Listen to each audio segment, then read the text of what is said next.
Je t'ai cherché pendant si longtemps.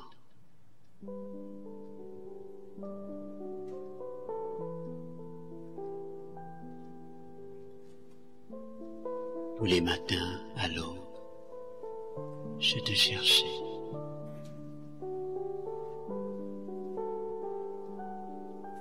Dans le désert ou dans la brume, au milieu de la forêt. Dans la nuit la plus sombre de ma solitude, je te cherchais.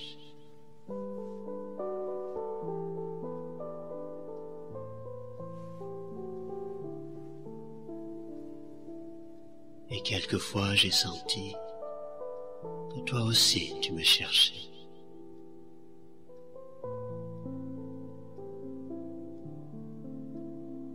Il y a eu des moments où nous avons failli nous rencontrer. Ces moments où j'avais tant besoin de toi, quand je te cherchais. Et tu savais où j'étais.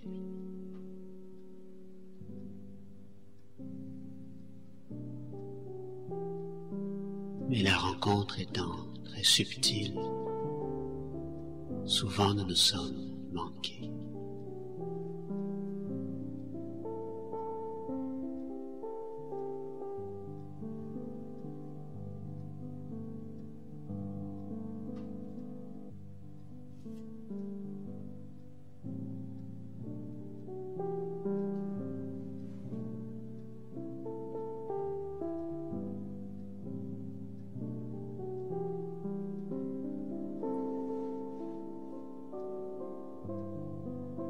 En réanimant les mémoires d'un passé très ancien et d'un futur lointain, je me souviens de toi.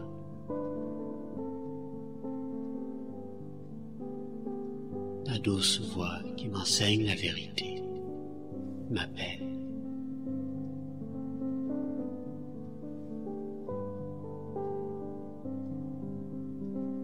Et en t'écoutant, je me sens fusionné dans ton cœur.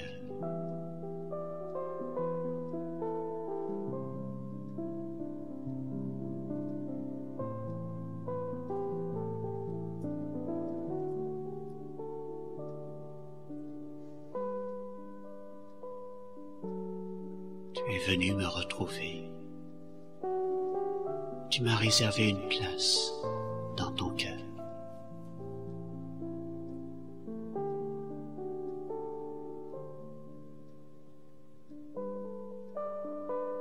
Nous voilà réunis, une fois encore.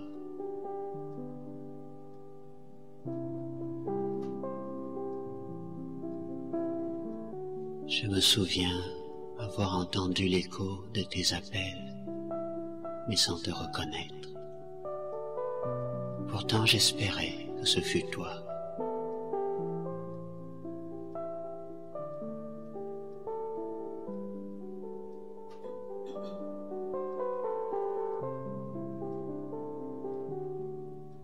Maintenant tu marches avec moi.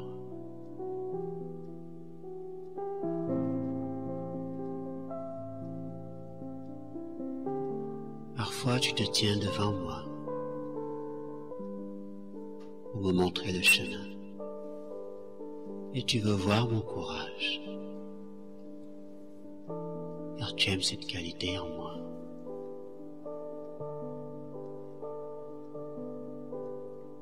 Parfois tu es à côté de moi, si fier de moi, et je suis heureux d'être protégé par ton amour. Et nous marchons au coucher du soleil, dans un moment d'éternité.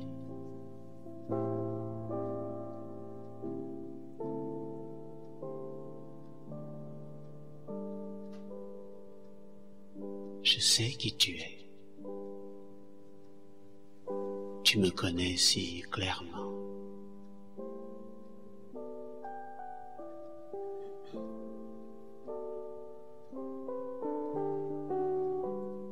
Je sens ton amour constant qui me nourrit, qui me soutient.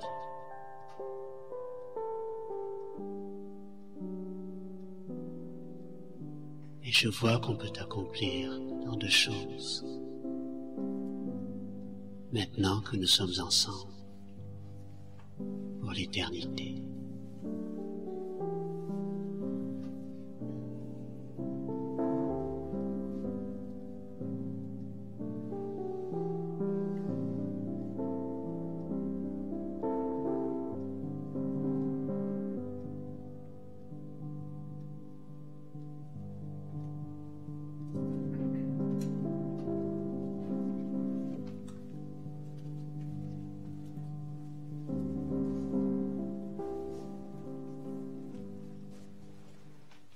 Bonsoir tout le monde, bienvenue, content de vous retrouver. On va méditer un peu plus longtemps ce soir, parce que la source a été gelée, il fallait la dégeler, puis le thème étant la source d'amour, il fallait vous laisser le temps de remonter jusqu'à la source, donc on n'a pas voulu interrompre votre méditation comme ça. C'est un thème très vaste, quand on aborde le thème de l'amour, c'est comme si on abordait un peu l'essence de notre vie. Et ce que je propose ce soir, c'est vraiment de partager des réflexions très d'actualité, je dirais. Vraiment, plutôt que de faire une présentation théorique sur l'amour, peut-être juste partager où j'en suis personnellement dans mes réflexions sur ça.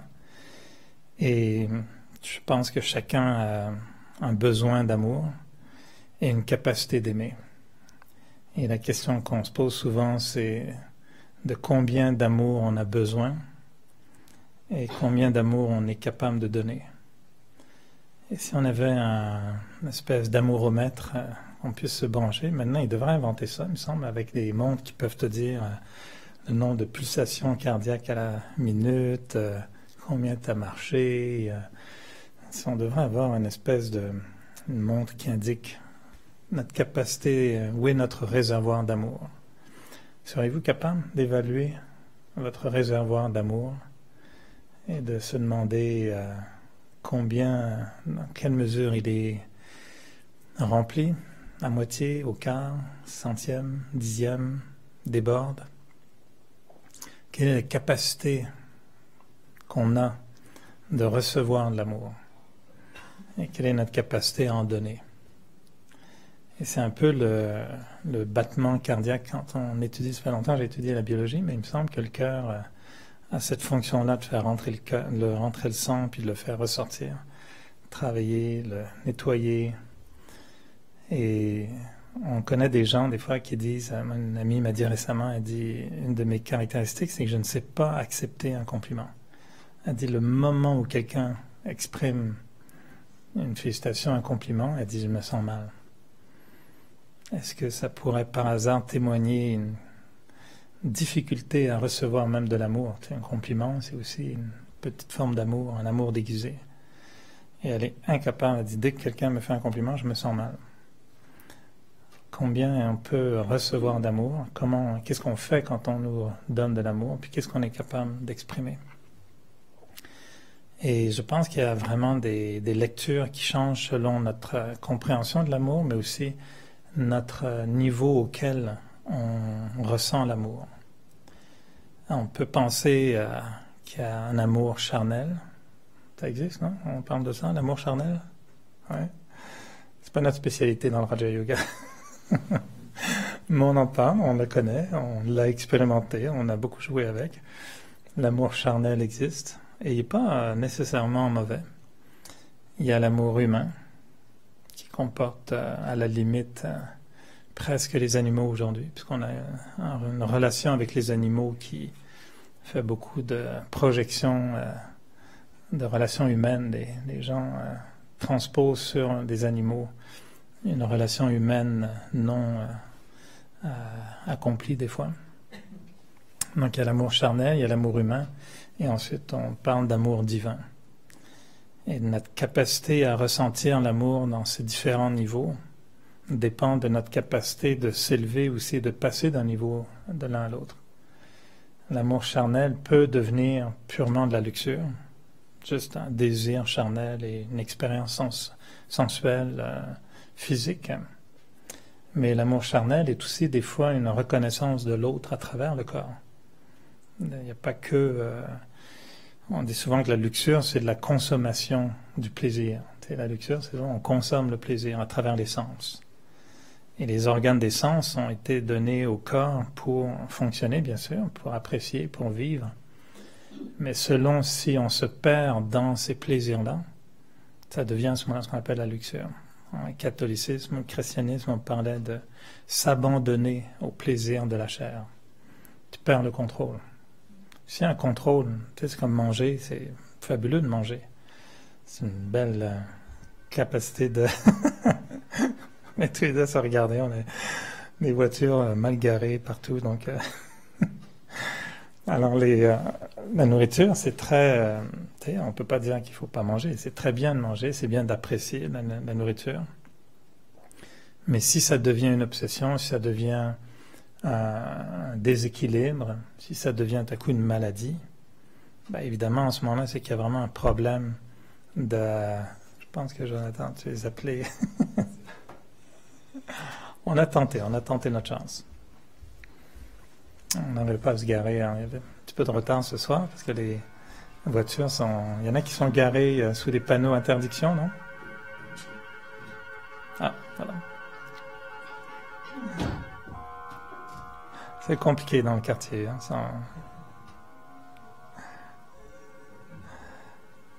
Donc la notion d'amour charnel peut à la limite être expérimentée dans des relations dans lesquelles le corps parle. Les gens se regardent dans les yeux, ils apprécient la personne, ils voient la personnalité à travers le corps, il y a une connexion qui se fait qui est physique dans les relations aussi. Sauf que ça va être limité, c'est-à-dire que la portée de cet amour restera au niveau physique aussi.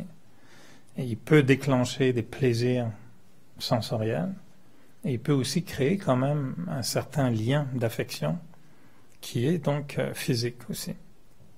On a des fois des attirances qui sont purement physiques. L'apparence de l'autre fait que ce ne soit pas nécessairement même sexuel.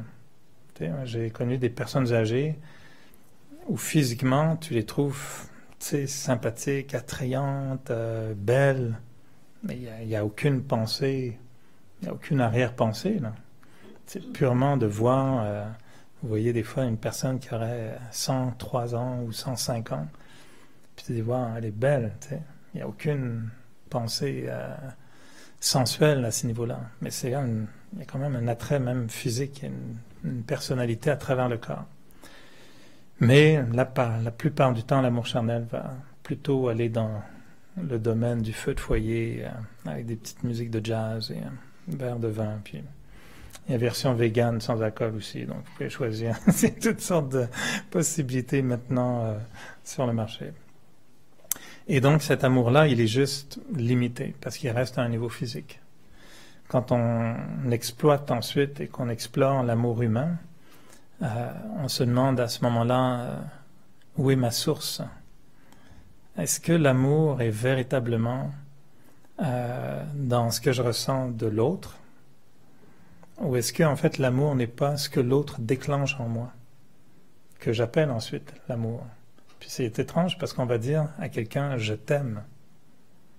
Mais des fois je me demande si c'est vraiment « je t'aime, j'aime l'autre personne » ou est-ce que c'est simplement que l'autre personne et la relation que j'ai entretenue avec la personne vient tout à coup de faire éclore en moi quelque chose qui était peut-être là déjà.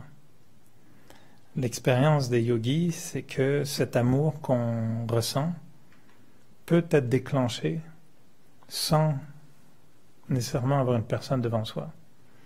Et ça, c'est un peu bizarre. Et je prends toujours cette plaisanterie qui est vraie, en fait, où on dit des yogis, tu regardes le mur, puis tu sens beaucoup d'amour. Puis les gens disent, qu'est-ce que tu fais dans la méditation? Ils disent, je sens beaucoup, beaucoup d'amour. Devant le mur, comme ça? Ouais, c'est super. Pas besoin d'avoir quelqu'un à regarder dans les yeux. Et c'est ça l'expérience qu'on fait en méditation. Pourquoi? Parce qu'on dit, l'amour est une vertu. Et donc, qui possède la vertu? C'est moi. Mais qu'est-ce qui a déclenché la vertu? Ben, c'est l'autre. Et donc, il dit, j'aime l'autre.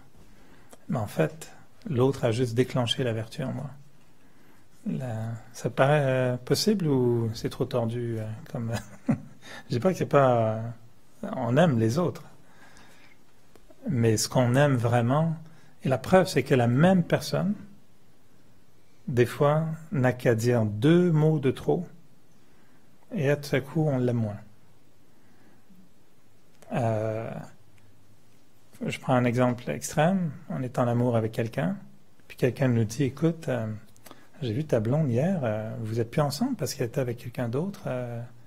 Ah ouais? L'information est peut-être même pas vraie. La personne s'est peut-être trompée. C'est pas votre blonde, c'est une autre.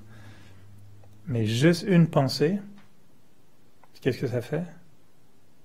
L'amour devient colère, devient haine, devient trahison, devient vengeance. C'est peut-être même pas vrai, l'information est même pas vraie. Ça tient à un fil des fois, c'est pas vrai? C'est de l'amour humain, c'est un amour... Alors il y en a qui ont développé des amours qui résistent à énormément de choses. Il y a des couples qui ont traversé des situations d'égarement, de déraillement, de colère, de cassure, ça se recolle.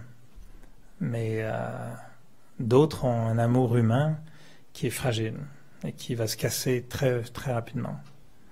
On dit que dans les générations passées, ils apprenaient à aimer pour que ça dure. Mais c'est parce qu'ils se mettaient aussi des pressions très fortes, sociales. Le divorce étant très mal vu, condamné par l'Église, tu ne peux plus communier si tu t'es divorcé. Il y avait des pressions pour rester ensemble. Et l'amour devenait ensuite, on s'endure. Puis si on s'endure longtemps, ça veut dire qu'on s'aime beaucoup. Alors ça, c'est une autre formule. T'as réussi? Good. Alors l'amour humain, si on se pose la question, où est la source de l'amour humain? Est-ce que la source est l'autre ou la source est en moi? Est-ce qu'on peut aimer des gens qui sont vraiment détestables? Et mon expérience personnelle, c'est que c'est possible. C'est vraiment possible d'apprendre à aimer des gens qu'on n'aime pas. C'est pas facile, puis c'est pas obligatoire. C'est pas masochiste non plus, faut bien se comprendre. C'est pas... C'est difficile de savoir qu'est-ce que c'est en fait. C'est comme un concept, l'amour. Parce que dans notre éducation, on nous apprend des choses, la société, tout ça. Ça serait comme une émotion. C'est un petit ange qui va te donner un micro pour des gens en ligne, santé. Ouais, qu'est-ce que c'est quoi l'amour en fait? Est-ce que ce serait au niveau humain, finalement, on met ça comme une émotion, quoi, comme un sentiment. Et je pense pas que ça soit une émotion, justement, parce qu'à partir de là, ça veut dire que on comble. En fait, on comble comme un manque. Souvent, j'essaie de percevoir, c'est subtil, la différence entre l'amour et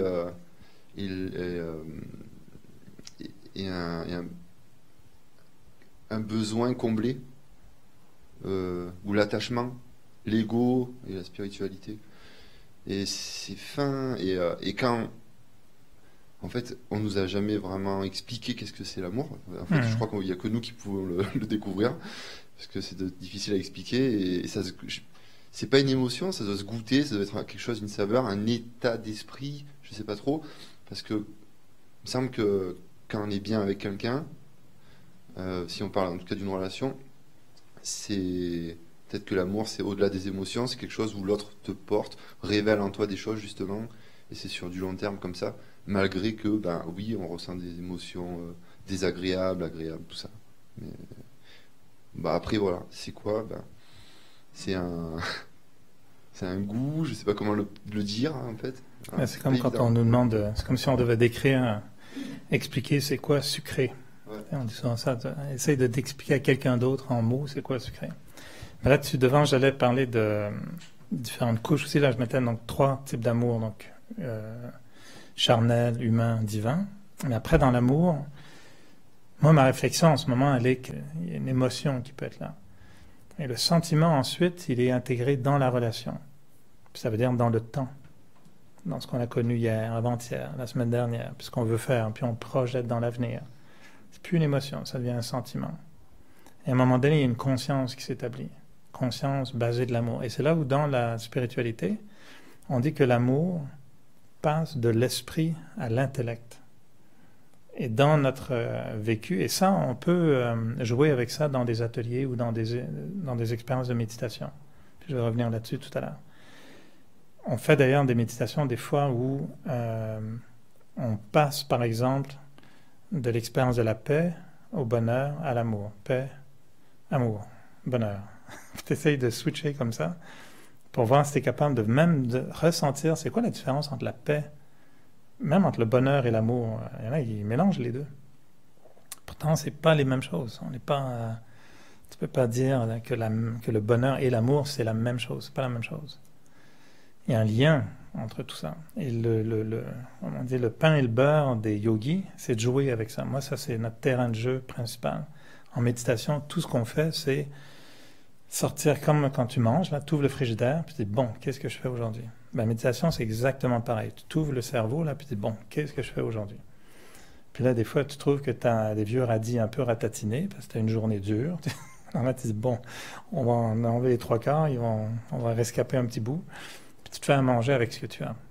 La méditation, on fait ça beaucoup, mais on va jouer avec des mêmes valeurs qu'on va regarder sous tous les angles possibles et inimaginables. Et l'amour, on veut le faire évoluer d'un amour qui est purement de l'esprit, c'est-à-dire émotif, sensoriel même, émotif et ensuite sentimental, à ce qu'on appelle l'amour de l'intellect. Et l'amour de l'intellect, ce n'est pas un amour intellectuel. C'est un amour qui est basé sur une reconnaissance, sur une clarté de ce qui se passe dans mon expérience d'amour. Un amour de l'intellect va déplacer l'amour de « je t'aime » à « avec toi, j'exprime l'amour ». Et l'amour de l'intellect va faire en sorte que l'équilibre s'établit entre « je prends de l'amour et je donne de l'amour ». On a tous un déficit émotif en général. La plupart des gens ont un déficit émotif pour une simple et bonne raison, c'est qu'on ne cultive pas l'amour aussi bien qu'on cultive le sommeil, la nourriture, nos vêtements, notre revenu financier, etc. Pourquoi on va planifier, on va organiser? Qui a des programmes d'amour en vous, non? Vérifiez, là, tous les dimanches, écoute, est-ce que j'ai mon quota? Ah, il me manque d'amour, là, j'ai pas... faut que j'en ai plus. L'âme humaine, à mon avis, nécessite énormément d'amour pour bien fonctionner. Le moment où l'amour diminue, on a des effets secondaires très rapides. Puis on va y revenir là-dessus aussi. Donc l'amour de l'intellect, c'est un amour dans lequel l'émotion n'est plus prédominante, mais on prépare la conscience et on est conscient de ce qui se passe. Et ça devient un amour qui va, par exemple, faire intervenir le détachement. Parce que l'amour ne doit pas venir me faire mal. Et quand l'amour est en train de m'arracher une partie de moi que je suis en train de coller dans l'autre, il y a un énorme danger à ça. Parce que l'autre, quand il s'éloigne un petit peu, ça explose. Quand tu as une partie de toi qui t'est arrachée. Et qu'est-ce qu'on dit? Oh, tu me manques. Oh, je ne sais pas si je peux être sans toi. Puis là, tout à coup, l'éloignement devient une souffrance. Puis on dit, ça fait mal l'amour. Et nous, on dit, non, l'amour ne fait jamais mal. C'est l'attachement qui fait mal. Et l'attachement est une valeur absolument méconnue, non reconnue comme toxique et dangereuse. Elle n'est pas inscrite dans le registre des maladies à l'hôpital. La plupart des médecins devraient soigner les gens en disant « tu as beaucoup trop de colère, tu as beaucoup d'attachement, puis tu as un gros ego. Si tu peux juste soigner ça, tu reviens me voir dans un mois, puis tu vas voir, tu ne seras plus malade. » Puis je pense que la moitié des maladies vont partir avec ça. Mais il n'y a aucun hôpital qui va oser dire « Écoute, tu as la grippe, écoute, tu es juste trop arrogant, c'est tout. Prends une bonne dose d'humilité, tu vas aller beaucoup mieux. » Je ne connais pas de docteur qui ose aller dans ce sens-là. L'amour ne peut pas faire mal. L'attachement va faire mal. L'amour compulsif, l'amour qui devient tout à coup, où on perd le contrôle, ça fait mal. Parce qu'on est tellement dans le besoin d'amour que le moment où l'autre ne donne pas la dose d'amour dont j'ai besoin, ben là, j'ai un gros problème. Alors, l'amour va évoluer. Et quand l'amour devient... Et là, je pense qu'il n'y a pas beaucoup... À moins que je me trompe, mais même moi, ça me demande énormément d'efforts. Et c'est là ce que je fais comme travail dans la spiritualité, d'amener l'amour à un niveau de conscience, d'être vraiment conscient de ce qui se passe. Et ça demande un état d'esprit extrêmement clair, ça demande des pensées extrêmement lucides, ça demande une conscience de soi très élevée, être conscient de ce qui nous arrive, et une maîtrise de soi aussi. L'amour n'est pas un aspirateur dans lequel on peut se laisser aller comme ça, sans conséquence. Il faut être capable de gérer de la même façon que le bonheur, c'est pareil. Il faut savoir comment gérer son bonheur pour qu'il dure. Si on consomme mal le bonheur, il a tendance à se renverser contre nous, puis il a les mêmes effets. Un bonheur qui n'est pas bien géré devient vite un manque de bonheur. Tu en veux plus, tu en veux plus, tu en veux plus, puis tu sais pas te contenter de petits bonheurs. Alors, la conscience rentre en ligne de compte, puis après, le niveau d'état d'être, on va y revenir, mais c'est quand même assez... Après, c'est comment j'ai investi l'amour pour qu'il devienne vrai dans ma nature. Puisque l'amour, je reviens à la définition selon le Raja Yoga, puis encore une fois, j'ai pas lu, moi, tout ce que d'autres personnes pensent, mais dans le Raja Yoga, on dit l'amour est une vertu, au même titre que la patience est une vertu, au même titre que la tolérance est une vertu aussi. Le bonheur est une vertu. Les gens ils disent « Ah, je suis pas heureux. » Ah, ben il te manque une vertu. Oui, mais si tu voyais dans quelles conditions je vis, puis si tu voyais ce qui m'arrive, puis si tu savais les parents que j'ai, puis si tu avais la voiture que j'ai, puis si tu avais l'emploi que j'ai, toi aussi tu serais malheureux. Puis non, pourquoi tu dis ça? Pas nécessairement. Il y a des gens qui sont éboueurs, ou des gens qui sont toutes sortes de métiers, puis ils sont très heureux. Ça dépend. Moi, j'ai déjà fait une entrevue avec des personnes qui font le ménage dans les hôpitaux. C'est dur. Quand tu as des gens qui viennent de mourir dans un lit, puis qu'il y a eu beaucoup de liquide corporel, pour que tu ailles nettoyer, c'est dur. Puis tu n'es pas valorisé en général par personne. Tu es un personnage d'ombre qui fait le ménage. Les gens malades, aller nettoyer leur toilette. C'est dur, hein, tout ce qu'il y a là-dedans. Hein. Ben moi, je fais des entrevues avec ces personnes-là pour parler d'estime de soi. Et les femmes que j'ai rencontrées me disaient, nous, on est plus important que le médecin. Enlève les femmes de ménage dans l'hôpital, il n'y a plus d'hôpital, il y a une zone de contagion totale, tout le monde meurt. Donc, on est très importante, monsieur. Même parler comme ça. Et j'ai trouvé ça. Là, elle a trouvé la vertu de l'estime de soi. Et elle est heureuse dans son travail parce qu'elle a, comme je disais tout à l'heure, la conscience et l'état d'être va faire appel à une prise de conscience par rapport à soi. Donc l'amour qui devient non dépendant, vous en avez combien dans votre réservoir? Et je parle pour moi, tu sais, c'est un gros travail, c'est un chantier l'amour. Alors, dans l'amour humain, c'est compliqué, mais en même temps c'est très simple. C'est de réapprendre comment on aime les autres, recomprendre le fait que l'amour n'est pas dans l'autre mais bien dans moi-même. L'autre est juste un déclencheur. Et qu'ensuite, cet amour-là, on le fait vivre. Et après, on apprend à aimer ceux qu'on n'aime pas. On apprend à recevoir de l'amour de ceux dont on ne recevra pas de l'amour normalement. Êtes-vous conscient des fois de quand est-ce qu'on rejette l'amour des autres? Des fois, on n'a pas envie d'accepter l'amour de quelqu'un qu'on n'aime pas. Et pourtant, c'est donné gentiment. Mais si on le trouve un peu débile, si on le trouve pas tout à fait dans la bonne forme, si on le trouve pas tout à coup dans les bons repères socio-économiques, ça ne nous intéresse pas. Pourtant, cette personne était là en train de dire « je peux t'offrir un peu d'amour ». On ne l'a pas vu, mais on ne l'a même pas vu. Alors c'est fascinant ce domaine. Et là où je vous disais tout à l'heure, plutôt faire juste un exposé, moi où j'en suis, c'est que ce qui me frappe de plus en plus, c'est la quantité de souffrance de gens autour de moi, plus loin de moi aussi. On est des extrêmement privilégiés ici. Et le Canada est je regardais ça dans une étude qui montre le degré de corruption dans un pays. On est parmi les pays quand même, malgré toutes les choses qu'on entend sur la construction et tout. Notre cote de propreté, d'honnêteté, je pense que c'est 82 sur 100. Donc 100 étant 100% honnête, on est 82 versus des pays qui sont à 10%, donc 90% de corruption. On est dans un pays extrêmement chanceux ici au Canada. On a des conditions de vie, somme toute, quand même convenables aussi. Mais je regarde, moi, les nouvelles, je regarde ce qui se passe dans le monde, puis j'entends des gens, même ici à Montréal ou au travail, puis des souffrances, tu te dis, wow, moi, je suis chanceux, j'ai pas de... Tu sais, oui, stationner ma voiture. Aujourd'hui, c'est ça ma grande inquiétude, c'est gaspiller 10 minutes à trouver un stationnement. Mais à part ça, je pense pas que j'ai eu de... Tu sais, je peux pas me plaindre à ce niveau-là. Mais je suis conscient, je vois la souffrance des autres. Puis je me dis, qu'est-ce qui manque? Puis la crise qu'on vit en ce moment, c'est pas une crise financière, c'est même pas une crise environnementale, c'est pas une crise économique, c'est une crise d'amour. Les gens, on s'aime pas. Les gens ne s'aiment pas.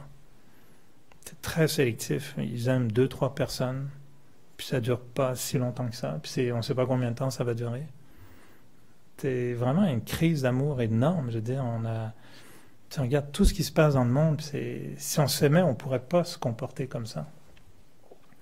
J'avais écrit une fois un article au travail en disant, même au travail, on nous demande de se respecter, mais on nous demande pas de s'aimer. Ça irait beaucoup mieux dans les milieux de travail si les gens apprenaient à s'aimer un peu. Mais on n'ose pas. Tu peux pas dire au travail, OK, tout le monde en réunion, alors tenez-vous la main, là, puis là on s'aime fort, fort, fort. Oh boy.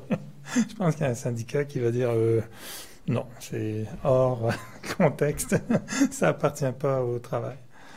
On a une crise d'amour, les gens s'aiment pas vraiment. On n'aime pas les gens. On devient vite irrité, agressif, impatient. C'est vraiment une sécheresse d'amour épouvantable. Et l'amour, alors, je mélange un petit peu, mais moi où j'en suis, c'est que je me dis, qu'est-ce que c'est, quels sont les signes d'amour? Quand est-ce qu'on sait qu'il y a un amour vrai? L'amour vrai fait que, d'abord, c'est facile. Tout devient facile. La relation est facile. La difficulté est facile. L'obstacle est facile. La fatigue est facile. La bêtise de l'autre est facile. On n'est pas énervé. L'amour fait que rien ne nous dérange. C'est ça l'amour. Techniquement, en théorie, c'est ça. Si on veut savoir si on a un amour vrai, ben on n'est pas affecté quand il y a de l'amour. Quelqu'un qui aime profondément, véritablement, cet amour le transporte et moi je l'ai vécu souvent souvent après des méditations ou des prises de conscience. Souvent c'est là où l'amour est plus émotif ou physique, là, mais c'est vraiment une prise de conscience. Tu vis l'amour à un tel niveau humanitaire, donc l'humain à un niveau élevé, un amour humanitaire puis un amour divin, que cet amour divin, à un moment donné, il vient de tellement haut que peu importe qui tu regardes, puis tu as envie de l'aimer.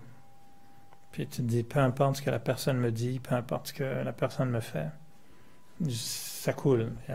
J'en ai en masse, j'ai encore de l'amour.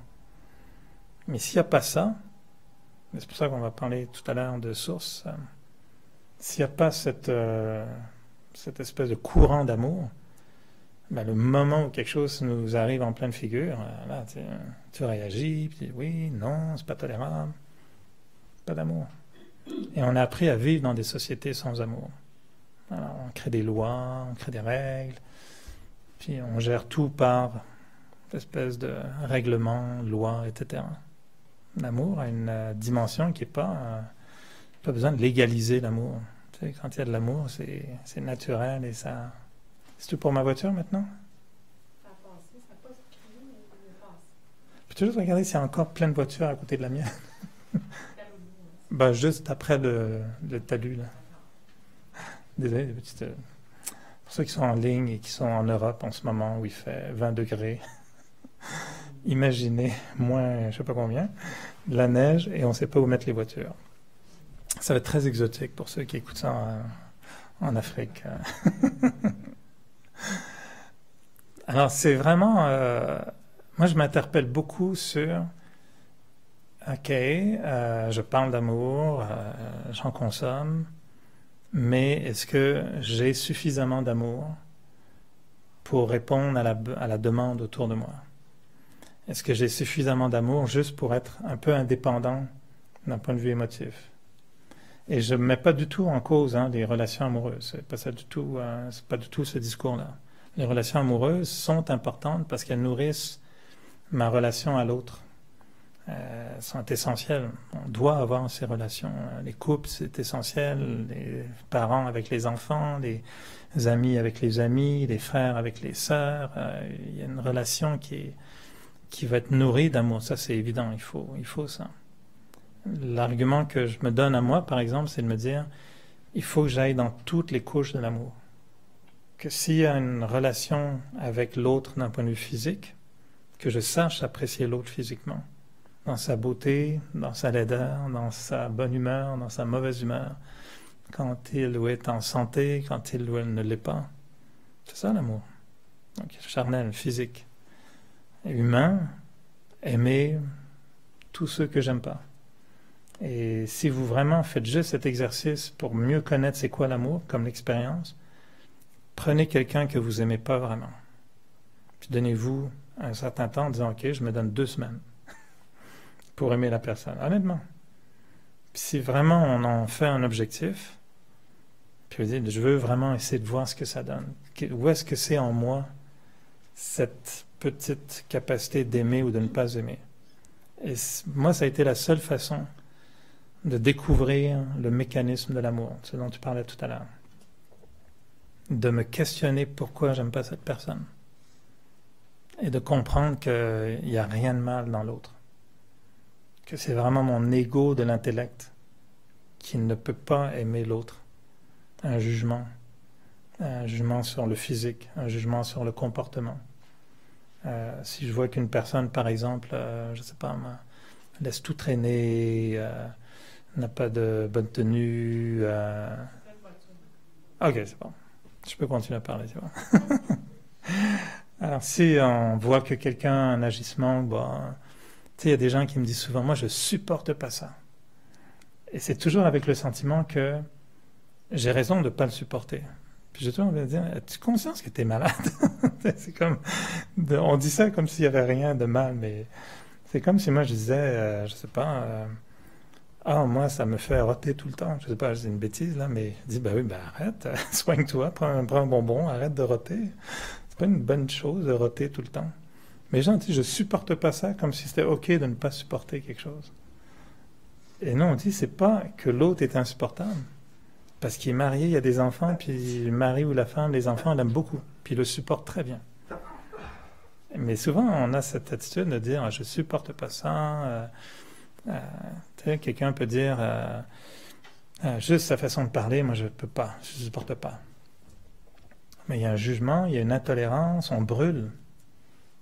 Et c'est ça la toxicité qui m'empêche d'aimer. Et si on est pris avec cette maladie, c'est comme si on avait, je sais pas, une toux extrêmement forte, puis qu'on se dise, moi je touche, c'est incroyable. Et, soigne-toi, je veux dire, va voir un médecin, c'est grave, tu vas avoir une pneumonie, puis tu vas mourir. Et je pense que les gens avec des yeux. Non, on va être gentil avant de partir, on va dire des belles choses. Je suis en train de terroriser tout le monde sur oh my God, j'aime pas assez. Tout le monde est en déficit majeur d'amour.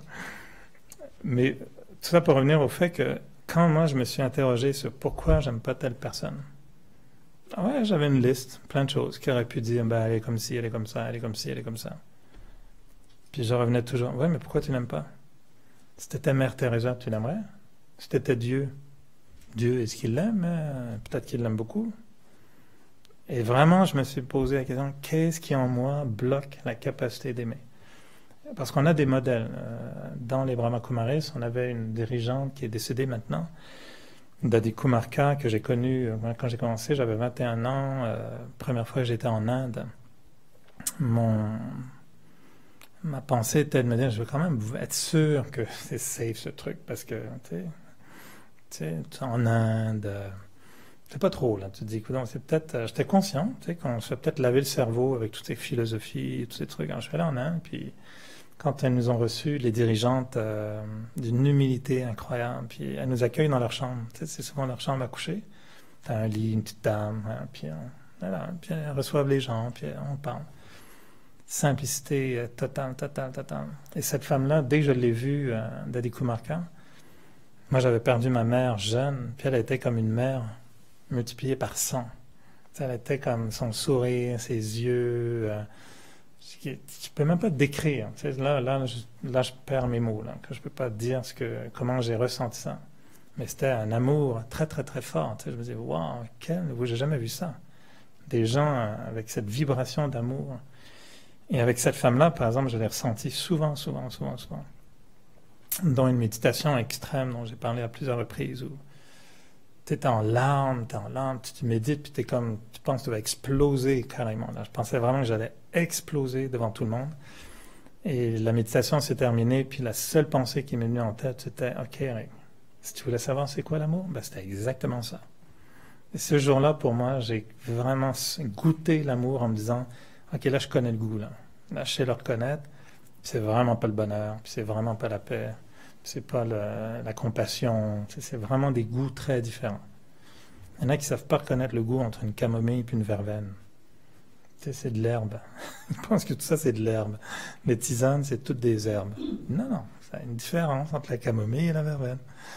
L'amour et le bonheur, c'est pas la même chose.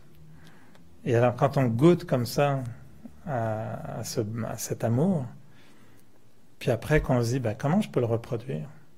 Comment je peux l'offrir à d'autres? Et mon expérience pour moi en ce moment, c'est que je n'essaye pas d'offrir un amour émotif à d'autres. J'essaye de monter dans une conscience qui fait que je perçois dans l'autre une relation d'être pure. Et je n'ai pas le sentiment de me dire, tiens, je donne de l'amour, je ressens de l'amour pour l'autre. Si je fais ça, j'ai l'impression d'être tombé dans un amour émotif, sentimental. J'essaie juste d'être dans la relation d'être avec l'autre. Je suis une âme, l'autre est une âme. Puis de voir la beauté de l'autre, puis de juste ressentir ça profondément, les vertus de l'autre, les qualités de l'autre. Puis l'amour, il est là, naturellement, après. Il n'a pas besoin d'être émotif, pas besoin d'être sentimental. Et l'autre, ce qu'ils vont avoir tendance à dire, ils vont dire, mais toi, tu es un être qui dégage tellement d'amour. Puis on s'en rend pas compte. Quand on est patient, on ne le sait pas. C'est les autres qui vont dire, tu es drôlement patient, parce que moi, ça fait longtemps que j'aurais pas fait ça. Ah ouais, tu trouves que je suis patient? Mais je m'en rends pas compte. Quelqu'un qui tolère ne sait pas qu'il tolère. Quelqu'un qui aime ne sait pas qu'il aime. Quand on dit, je t'ai donné tellement d'amour, là, tu pourrais peut-être me répondre. Non, tu n'as pas donné beaucoup d'amour. Tu as donné avec un élastique, en espérant que ça revienne. T'sais. Pas de l'amour, ça. L'amour conditionnel. On ne rentre pas là-dedans, ça, mais il y a tout un d'amour comme ça aussi. Alors, la relation qu'on établit avec l'autre, si on la monte à un niveau de conscience élevé, éventuellement, là où on veut aller, c'est dans cet amour divin ensuite. Mon expérience, c'est que je ressens de l'amour pour les êtres humains, bien sûr. J'aime les êtres humains. J'aime les animaux, j'aime la nature. J'aime les corps, je reconnais qu'il y a une attirance pour les corps. Je connais ça, c'est un langage qu'on connaît. Mais l'expérience que j'ai depuis des années, c'est qu'il y a toujours un danger de souffrance avec une mauvaise gestion de cet amour. Et que ce sont des amours qui sont un petit peu dangereux parce que si je suis en manque, j'aurais tendance à consommer l'amour égoïstement. Et ça peut causer des problèmes. L'amour va peut-être des fois dévier vers l'infidélité, donc la méfiance, la culpabilité, la jalousie, la possession, l'attachement. Ça, c'est vraiment des effets secondaires d'un amour qui est mal vécu. Alors, je ne dis pas que pour ça j'évite les hommes ou les êtres humains, je veux dire, mais pas du tout. Mais pour purifier l'amour avec les êtres humains, parce que j'ai découvert dans un centre de Raja Yoga ici à Montréal, c'est qu'en fait, il y a moyen d'aller un peu plus haut, essayer de goûter à cette source qu'on appelle souvent le suprême, l'être suprême, qui est en fait quoi? Qui est juste la vibration de l'amour pur à 100%, comme la référence de l'amour. Et toutes les religions, par exemple, ont parlé de l'amour de Dieu, mais en même temps, ils le mettent comme étant un Dieu colérique qui peut, si tu n'aimes pas trop la face ou si tu as fait quelque chose de mal, il peut vite te punir. C'est que c'est un peu brisé, pour moi en tout cas, la vision que j'ai de cet amour pur, qui ne peut pas se venger, qui ne peut pas faire de mal, qui ne peut pas être violent, qui ne peut pas être demandant, qui ne peut pas être attaché, qui ne peut pas être conditionnel. C'est l'antithèse de tout ça.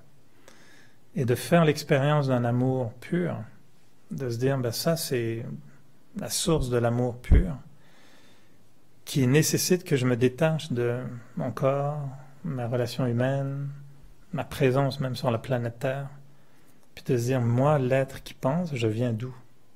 J'appartiens à quoi?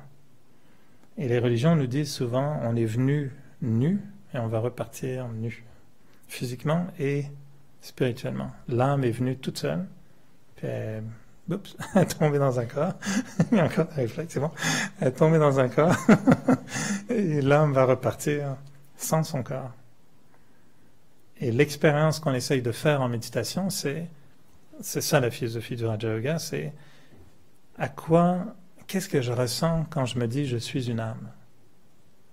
Et pour explorer davantage ce que tu dis, si je me dis je suis homme, je suis québécois et j'ai 30 ans, puis je me dis c'est quoi l'amour? Ben, je viens de lui donner une toute petite boîte. Si je me dis je suis une âme, je suis éternel, je suis non physique, c'est quoi l'amour? Ben là, on vient de passer à une autre patinoire qui est beaucoup, beaucoup plus large. Alors, c'est là où je disais au tout début, l'amour va être ressenti selon la conscience que j'ai de qui je suis. Et si je suis un tyran, un dictateur, demandez à un dictateur c'est quoi l'amour, puis il en veut combien? C'est évidemment qu'il y aura une drôle de... C'est un peu tordu, ça, son concept de l'amour. Soumission, possession, supériorité. Bon, je caricaturise, mais c'est ça. Il y a des chefs d'entreprise qui vivent l'amour comme ça, eux. Très limité, parce que la conscience qu'ils ont d'eux-mêmes est très égoïste, très égocentrique, très orgueilleuse. Mais leur lien avec l'amour est vraiment pas clair, quoi. Une personne humble, déjà, va définir l'amour très différemment. Parce qu'elle n'est pas en consommation d'amour.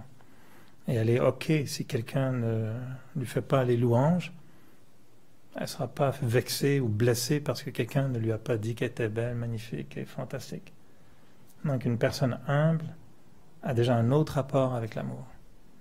Alors imaginez ensuite une personne hautement spirituelle qui a vraiment une capacité de vivre à un niveau d'identité pure, de se dire moi je suis une âme, je suis un être qui vient du divin, qui est dans l'humain, mais qui recrée ce lien avec le divin. Ben là, ça change beaucoup. Si on se dit que notre meilleure source est un être suprême, qui aime tout le monde, ben ça va déteindre sur moi à un moment donné. Moi, je vous dis, si je n'ai pas ici, peu de chances que je sois aussi motivé à essayer d'aimer tout le monde. Ça, c'est clair que je vais vite redevenir comme tout le monde, puis ça va devenir sélectif. Puis on va recommencer à faire des listes, puis mon carnet d'adresses va diminuer de beaucoup. Parce qu'on ne peut pas se soutenir. Et c'est là où, à un moment donné, pour être dans une abondance d'amour, ben, il faut une source. Il faut aller chercher quelque chose, quelqu'un, une énergie, une fréquence, qui va tout à coup déclencher en moi mon niveau d'amour de perfection. Et cet amour de perfection est lié à la conscience que j'ai de moi dans ma forme de perfection. Et ce sera ça ma conclusion dans ma réflexion en ce moment, c'est que ma capacité de recevoir l'amour et de donner l'amour n'est basée que sur une seule chose, sur la qualité de mon estime de soi.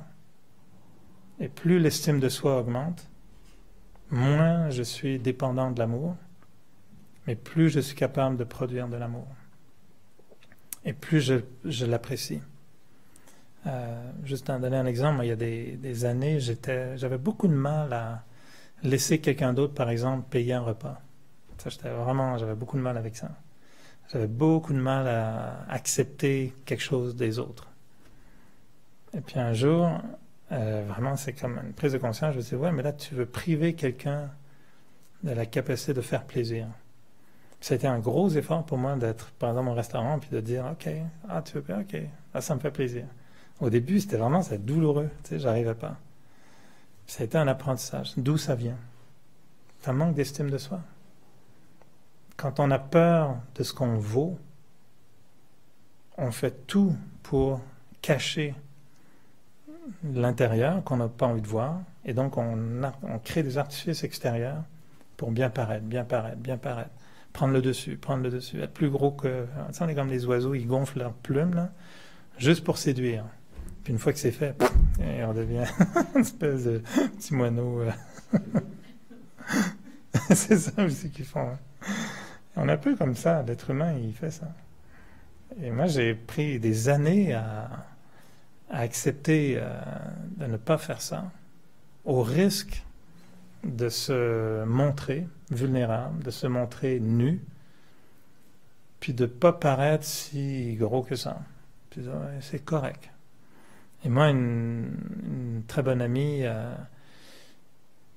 qui avait le don de mettre le doigt, mais vraiment là où ça faisait mal. Puis une fois, elle met le doigt là-dessus, puis je dis, puis elle me dit, tu sais, Eric, si tu t'affiches tel que tu es, là, on t'aimera de la même façon. Ça ne changera rien du tout. Puis ça, là, c'était la plus douloureuse affirmation qu'on m'a faite. Parce que j'avais toujours peur de faire ça. Tu ne veux pas te montrer vulnérable. Surtout si tu es orgueilleux, si tu as un petit ego comme ça. Puis à la blague, t'es breton, c'est pire. Tu sais, tu peux pas. Mais c'est difficile d'accepter d'être vu dans sa vulnérabilité. Mais l'estime de soi, quand elle est à son plus bas, l'amour est à son plus haut dans sa capacité d'être siphonné. Quelqu'un qui a une faible estime de soi va être aspiré par l'amour. Quelqu'un qui a une très forte estime de soi va flotter sur l'amour, pas aspirer du tout. Il va prendre comme les ailes d'un oiseau, là. Plus il y a du vent, aucun effort à faire. Quand il y a le vent, là, il n'y a même plus besoin de frapper, battre des ailes. Plane, c'est tout. Moi, je trouve que quand mon estime de soi augmente, je suis de moins en moins conscient d'aimer et d'être aimé. Mais je pense que l'expérience qu'on vit est à ce moment-là un amour de l'intellect. C'est-à-dire une liberté émotive, liberté affective et liberté d'être. Donc le niveau ultime d'amour, c'est l'amour dans un état d'être. Et quand tu es amour, tu es libre d'être. Tu ne te questionnes pas, je suis bien, pas bien, y a-tu aimé, y a pas aimé, qu'est-ce que j'ai dit, nanana. Toutes ces espèces de doutes et de craintes sont des signes qu'on n'est pas clair dans notre estime de soi. Alors, il y a du travail à faire, bien sûr. C'est sûr que c'est pas... On aimerait que la vertu de l'amour soit comme ça, mais toutes les vertus nécessitent un travail très fort. Et la source, c'est de se demander à chacun où est-ce qu'on peut aller chercher une fréquence qui va déclencher en moi l'explosion de ce qu'il y a de plus beau en moi. Et non pas d'aller chercher une source dans laquelle j'ai l'impression d'aller prendre pour me remplir. Ça ne sera jamais suffisant. Et on sait quand on a touché la source, parce qu'on a l'impression d'être complètement indépendant d'elle. On fait juste connaître que dans la compagnie de cette fréquence-là, ce qu'on observe, c'est que ça sort en nous. Ça devient, la source devient nous, on devient la source. Si l'autre est la source, c'est de la dépendance. Le Raja Yoga, le but, c'est le Raja. La méthode, c'est le yoga. Et le yoga m'amène au Raja. Donc le yoga m'amène à une capacité d'être Raja, royal, souverain, donc indépendant. Donc je suis maître de moi-même. Et c'est un processus, mais qui est tellement beau. Parce que l'amour, c'est ce qu'il y a de plus... si on devait choisir entre l'amour et le bonheur, je me suis posé la question récemment. Moi, je choisis l'amour. Parce que l'amour rend heureux. Le bonheur ne rend pas nécessairement amoureux. Alors je dis, ok, le bonheur, l'amour, c'est bon, il va régler tous les... Le bonheur va suivre après. Et je crois sincèrement que l'amour est, de toutes les vertus, la vertu qui nous rend le plus vivants. Être heureux sans être amoureux, c'est bien aussi, c'est beau, mais c'est juste un peu plus sec. Je trouve que c'est un peu moins généreux. Quand on est très absorbé ou imprégné d'amour, ça, excusez-moi l'expression, mais ça éclabousse, voilà, ça postillonne partout, ça sort de partout, ça atteint l'autre. Tu peux pas vivre l'amour puis ne pas l'offrir, ne pas le partager. C'est extrêmement volatile, l'amour. Et l'amour est cette dimension-là qui donne énormément de pouvoir. L'amour donne une force. On dit souvent qu'avec l'amour, tu déplaces les montagnes. Tu fais des choses exceptionnelles avec l'amour. Il faut que la source soit là. Et la notion de yoga, c'est de connecter l'âme avec cette source ultime d'amour. Et pour nous, cette source, on peut l'appeler le suprême, on peut appeler Dieu, on peut appeler le divin. Il y en a qui ne croient pas en Dieu, mais je leur dis, connectez-vous avec la nature, l'énergie de la nature. C'est déjà énorme, c'est magnifique, elle est là en plus, elle est gratuite. Pas besoin de puits de pétrole ou de câbles électriques. L'énergie pure de la nature, elle est là tout le temps. Sinon, la vie, juste d'être en vie. C'est une très belle exploration à faire. Et l'amour, c'est peut-être qu'un jour, on devrait faire ça, des ateliers sur découvrir les différentes facettes de l'amour. J'essaie de faire un peu comme une chorale où tu dois chanter différentes notes. Puis de dire aux gens, ok, maintenant tout le monde, amour physique. Ok, amour humain. Ok, amour divin. C'est de voir si on est capable de passer de l'un à l'autre. L'amour physique stimule les sens. L'amour humain stimule la relation. Et l'amour divin stimule la liberté. C'est très différent. L'amour divin, il fait wouh comme ça dans le ciel, puis tu pars et tu obtiens ta liberté. L'amour humain, tu es dans la relation. Puis c'est beau la relation. Il faut juste pas la rater. Et l'amour physique, charnel, c'est l'essence. Tu es dans l'harmonie avec ton corps. Qui est aussi une nécessité, il faut le faire. Pas la même chose. Et après, dans les degrés d'amour, évidemment qu'on aime différemment selon les individus, selon notre connexion, là on découvre quels sont les obstacles à l'amour. Surtout l'ego, notre propre jugement, notre propre regard de l'autre, qui est très, très, très, très axé sur mes besoins, ma compréhension. Si on peut éliminer ça, voir l'autre autrement, l'amour est naturel. On le voit naturellement. C'est une capacité d'être conscient de ce qui se passe. Et je pense juste cet exercice, je vous mets au défi, prenez une personne, judicieusement dans le sens, ça va être même pratique si vous réussissez, donc ça va régler un problème. Tant qu'à y être, allez-y dans le pratico-pratique. Mais pensez à une personne que vous n'aimez pas vraiment, puis faites juste cet exercice de vous dire, je me donne 2 semaines pour changer complètement mon sentiment envers cette personne.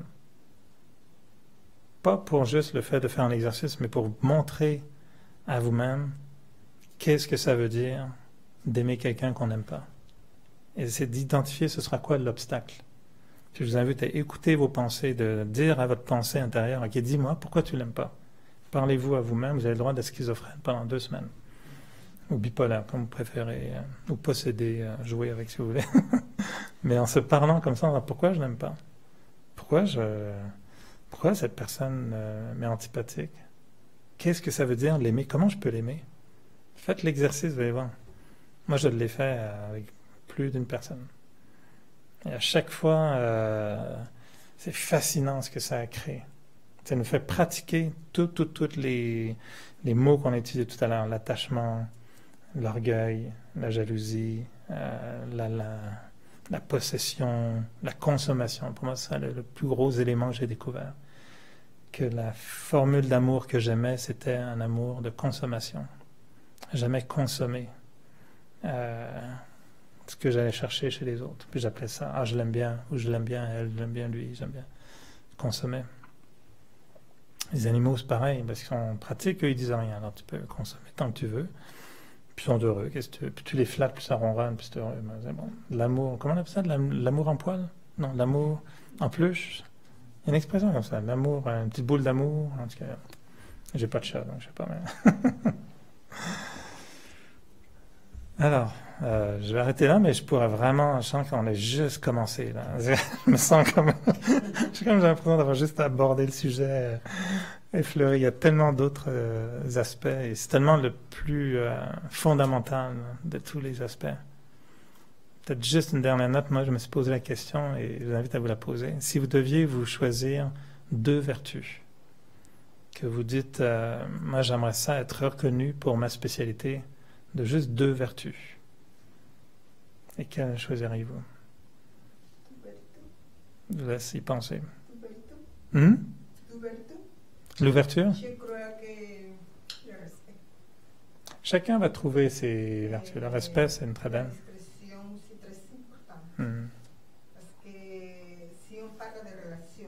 Là, vous êtes rendu à 3, là, déjà.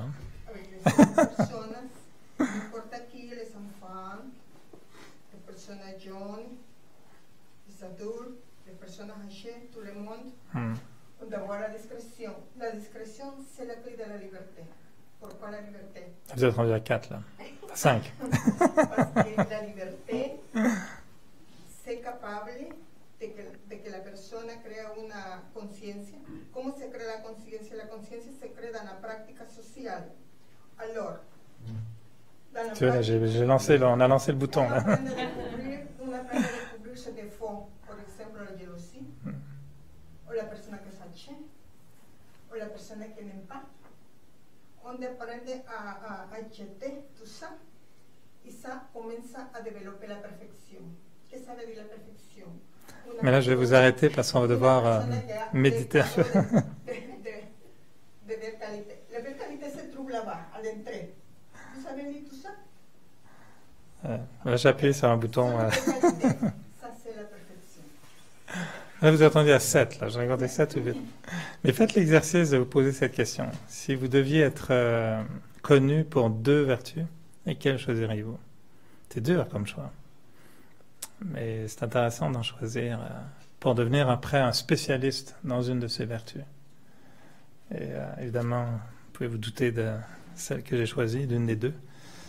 Mais moi, je pense que c'est bien, en tout cas dans mon cas, j'aime bien me dire, j'aimerais ça être un spécialiste au niveau de l'amour. De connaître l'amour comme il faut, de savoir vraiment l'utiliser, le partager, le comprendre. Mais chacun peut trouver 2 vertus parmi tout le bouquet. On prend 2 petites minutes pour la méditation de fin. À moins que vous ayez des questions, moi je peux... si vous osez. Je ne dis pas que la réponse durera moins d'1 heure, mais on peut essayer. On peut juste méditer un petit peu avant de se quitter.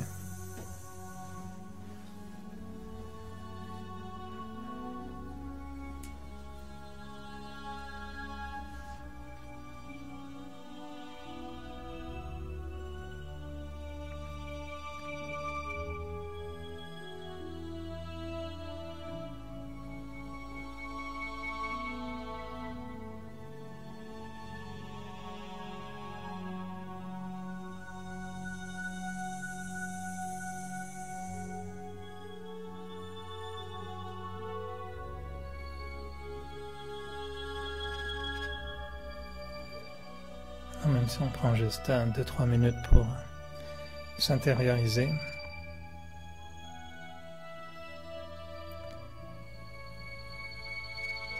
Entrer dans le silence et être en compagnie de ses propres pensées.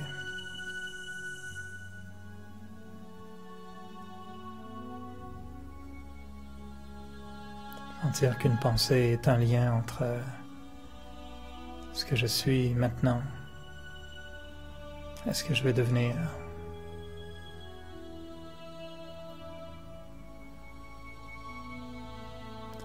Et si je pense à l'amour, c'est comme si je versais quelques gouttes d'amour dans l'âme.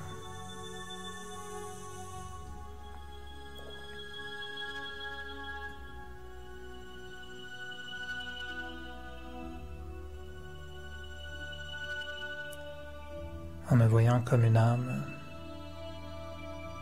un être spirituel dans un corps physique.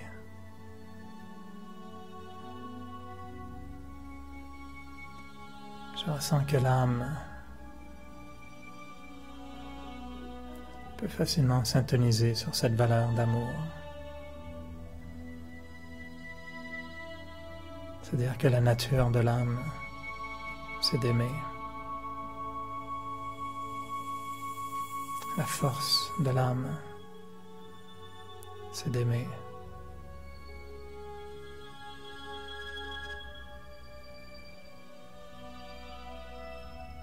Et que l'amour devient comme un phare.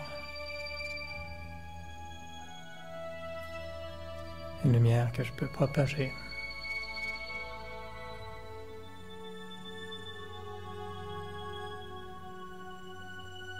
Comme si l'amour était un courant, une énergie.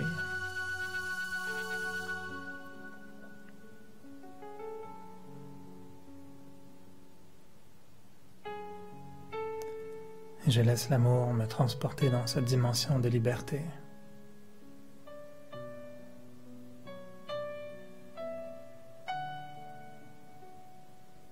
Quand je sens que l'amour est juste un état d'être, la nature de l'âme. De la même façon qu'une flamme éclaire naturellement.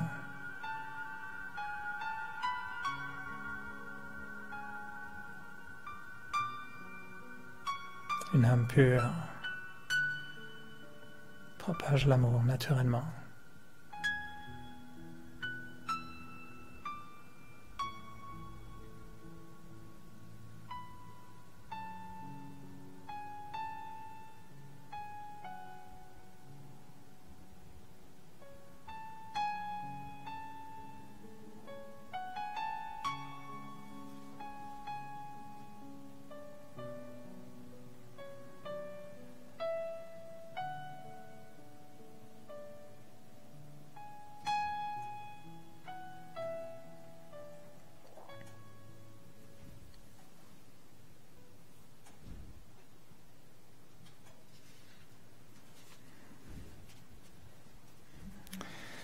À suivre.